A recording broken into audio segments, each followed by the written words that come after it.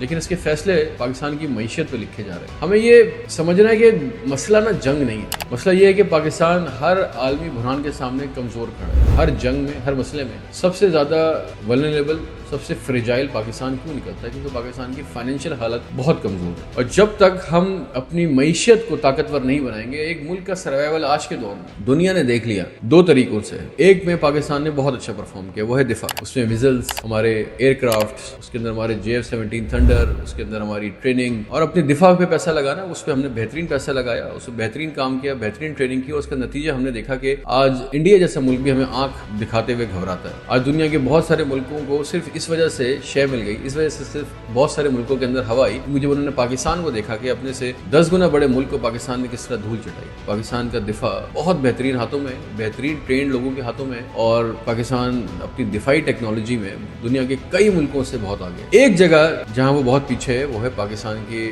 Financial حالت، پاکستان کی معیشت۔ پاکستان کو آلٹرنیٹ ماڈلز پہ جانا پڑے گا، پاکستان کو پاکستان میں رہنے والوں کے لیے آسانیاں پیدا کرنی پڑیں گی۔ چیزوں کو مہنگا کر دینا، سبسڈی کم کر دینا، ٹیکسز بڑھا دینا کبھی مسائل کا حل نہیں ہے، بلکہ آپ کو ان سب چیزوں سے لوگوں کو نجات دلانی پڑے گی۔ لانگ ٹرم پلان میں لوگوں کو بزنس کرنے کے لیے، پاکستان میں ایکسپورٹس بڑھانے کے لیے موٹیویٹ کرنا پڑے گا، اس سے جا کے پاکستان کے حالات بہتر ہوں گے۔ اگر آپ فائنینشلی اسٹرانگ ہیں اور آپ ڈیفنس پہ بہت اسٹرانگ ہیں تو پھر آپ دنیا کے ہر مسئلے کا، ہر پرابلم کا کھل کے دفاع کر سکتے ہیں. It is all about policy. ہم نے صرف پالیسیز ٹھیک کرنی ہے. پاکستان اللہ تعالیٰ کا تحفہ ہے اور ہم اچھی بات یہ ہے کہ سب سے لوئسٹ لو پہ ہیں. یہاں سے مزید لو تو جا نہیں سکتے. پاکستان نے اوپر ہی جانا ہے. Just Pakistan need some technocrats, some policy makers, some brains, some think tanks جو پاکستان سے لوئل ہوں. تو Pakistan is and will be the next super power انشاءاللہ.